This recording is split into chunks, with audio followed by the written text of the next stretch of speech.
회색 미지의 사건에 오신 것을 환영합니다. 멕시코의 부호 알렉스 핀토는 자선가로 더 유명합니다. 그는 모금 활동을 통해 가난한 사람들에게 음식과 의료 서비스를 제공하죠.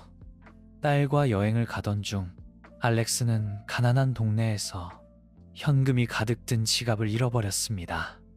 길거리에 한 소년이 지갑을 줍고 고스란히 돌려주었을 때 알렉스는 살해를 하려 했지만 소년은 예상치 못한 부탁을 합니다. 산전수전 다 겪은 부호와 그의 딸을 눈물 짓게 만든 소년의 부탁, 과연 무엇이었을까요?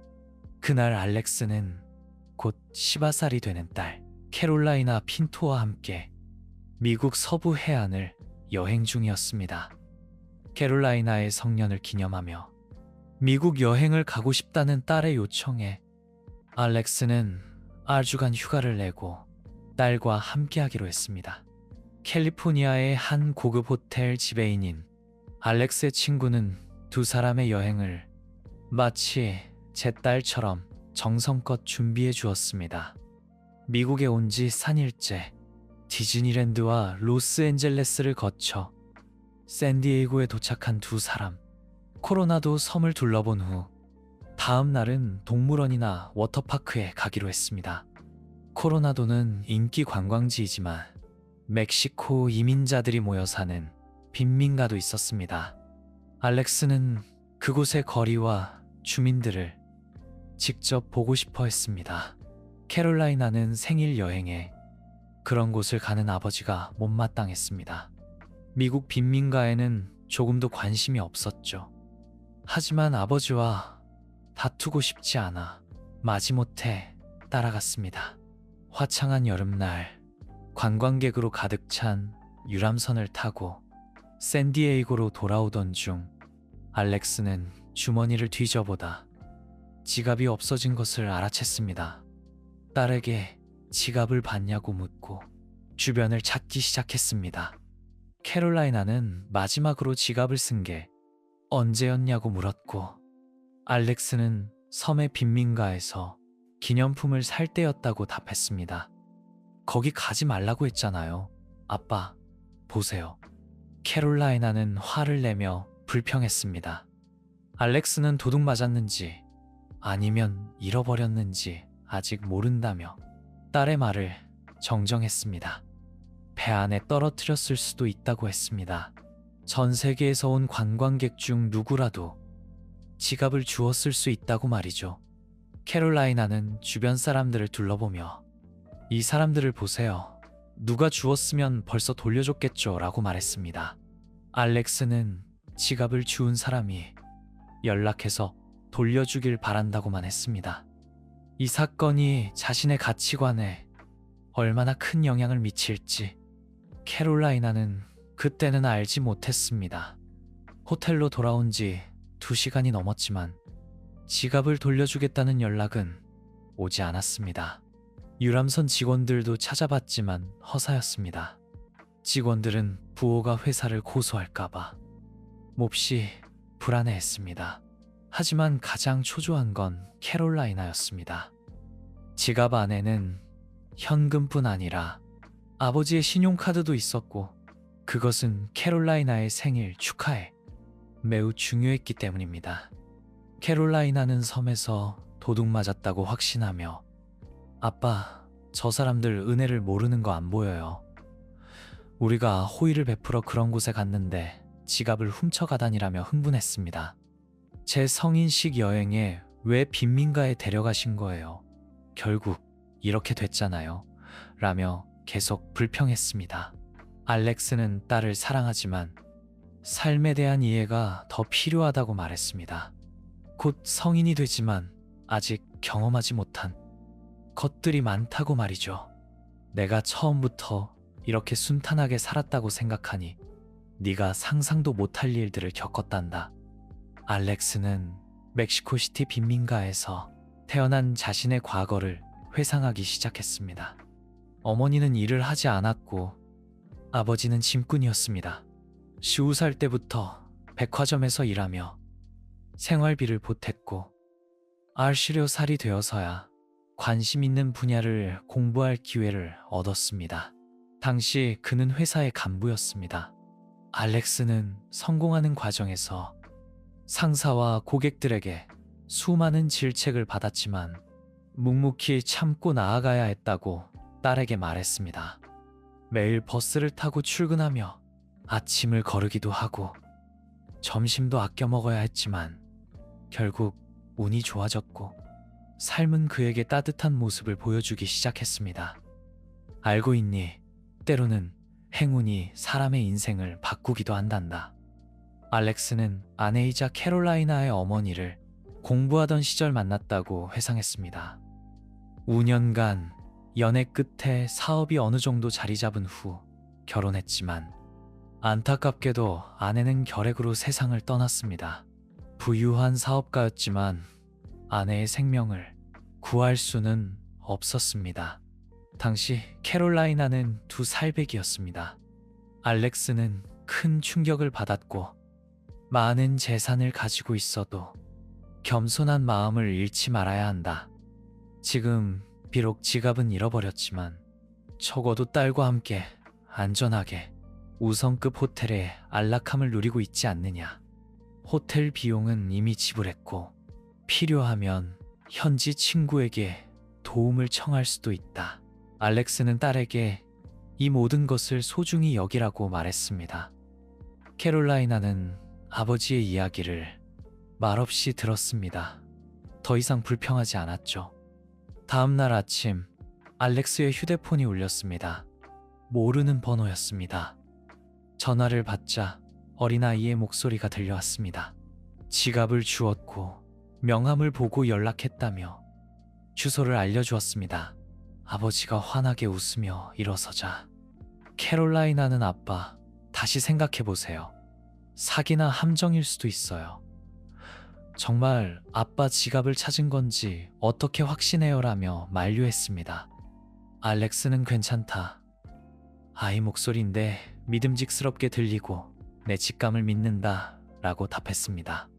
캐롤라이나는 어쩔 수 없이 아버지 뜻에 따랐지만 호텔에 부탁해 경호원을 동행시켜달라고 요청했습니다.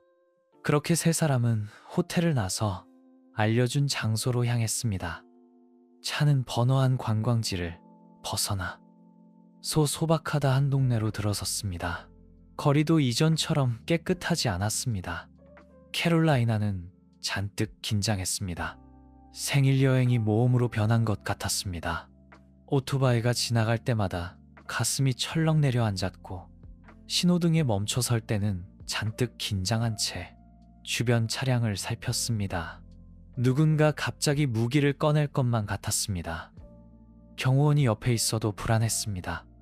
낯선 환경이 너무 두려웠습니다. 하지만 알렉스는 전혀 두려워하지 않았습니다. 오히려 젊은 시절이 떠오르는 듯 했습니다. 마침내 도착한 곳은 허름한 주택가였습니다. 경호원은 알렉스가 내리는 것을 만류하고 직접 문을 두드렸습니다. 곧 한 아이가 나타났습니다. 손에는 지갑이 들려 있었습니다. 경호원은 지갑을 받아 알렉스에게 건넸습니다. 알렉스는 자신의 지갑임을 확인하고 열어보니 모든 카드와 현금이 그대로였습니다. 한 푼도 없어지지 않았습니다. 아이는 10살쯤 되어 보였습니다. 마르고 작은 체구에 눈빛은 맑았습니다. 옷은 평범했지만 낡아 보였습니다. 알렉스는 아이의 삶이 어린 시절 자신과 비슷할 거라고 생각했습니다. 알렉스는 차에서 내려 딸과 함께 아이에게 감사 인사를 전했습니다. 정말 고맙다. 덕분에 큰 도움이 됐어. 아이는 미소를 지으며 저 $1만 주시겠어요? 라고 물었습니다. 캐롤라이나는 긴장한 듯 웃으며 거봐요. 제가 뭘 했어요? 다행히 경호원을 데려왔네요. 라고 말했습니다. 알렉스는 의아하게 무슨 일이니라고 물었습니다. 캐롤라이나는 불안한 목소리로 얼른 돈을 다 주고 여기서 벗어나야 해요. 그 아이 친구들이 몰려올 거예요. 라고 말했습니다. 아이는 당황한 듯 고개를 숙이며 아니에요, 아가씨. 제가 휴대폰이 없어서 공중전화로 전화하려고 가진 돈을 다 썼어요. 어젯밤 길거리에서 구걸했지만 아무것도 얻지 못했어요. 그래서 동생 생일 케이크 사려고 모아둔 돈을 썼어요. 내일 동생 생일이거든요. 라고 해명했습니다. 알렉스는 아이의 이야기에 감동하여 자세히 이야기해달라고 부탁했습니다. 아이는 자신의 이름은 크리이며 어린 시절의 기억이 잘 나지 않고 무슨 일을 겪었는지도 모른다고 했습니다. 아버지는 본 적도 없고 어머니와 여동생과 함께 살았으며 2년 넘게 길거리에서 구걸했다고 했습니다. 크리는 어머니가 생일을 챙겨준 기억이 딱 한 번 있다고 회상했습니다. 어머니가 작은 케이크를 만들어주고 어머니와 여동생이 생일 축하 노래를 불러준 그날이 가장 행복한 기억이라고 했습니다. 이제 크리는 여동생에게도 똑같은 행복을 느끼게 해주고 싶어서 구걸하며 케이크를 살 돈을 모으고 있었습니다. 캐롤라이나는 더 이상 참지 못하고 눈물을 쏟았습니다. 두 손으로 가슴을 감싸 쥐었습니다. 방금 전까지만 해도 아이를 의심하고 두려워했던 자신이 부끄러웠습니다. 더 놀라운 것은 크리 여동생의 생일이 자신과 같은 날이라는 것이었습니다. 모두가 예상치 못한 일이었습니다. 캐롤라이나는 크리에게 호텔 명함을 건네며 내일 어머니와 여동생을 데리고 오라고 했습니다. 그리고 아버지의 허락을 받아 되찾은 지갑에서 $2달러짜리 지폐 3장을 꺼내 크리에게 건넸습니다. 이 돈으로 너와 가족들에게 새 옷을 싸 입어. 안 그러면 호텔에 들어가지 못할 거야 라며 따뜻하게 말했습니다. 그들은 서로 작별 인사를 나누었습니다. 돌아오는 길에 알렉스는 예약해둔 고급 레스토랑으로 가자고 했지만 캐롤라이나는 호텔로 바로 가고 싶다고 말했습니다. 알렉스는 의아했습니다. 아빠, 저 식당에서 한 끼 식사값이면 크리네 가족 한 달 생활비예요. 호텔로 돌아가서 피자 시켜 먹으면서 내일 계획을 세우는 게 어때요? 캐롤라이나는 조용히 말했습니다. 알렉스는 흔쾌히 동의했습니다. 자선가로 활동해온 세월이 마침내 딸에게 긍정적인 영향을 미친 것 같아 마음속 가득 자부심을 느꼈습니다. 다음 날 아침, 크리와 여동생 밀라, 어머니 클라우디아는 옷가게로 향했습니다.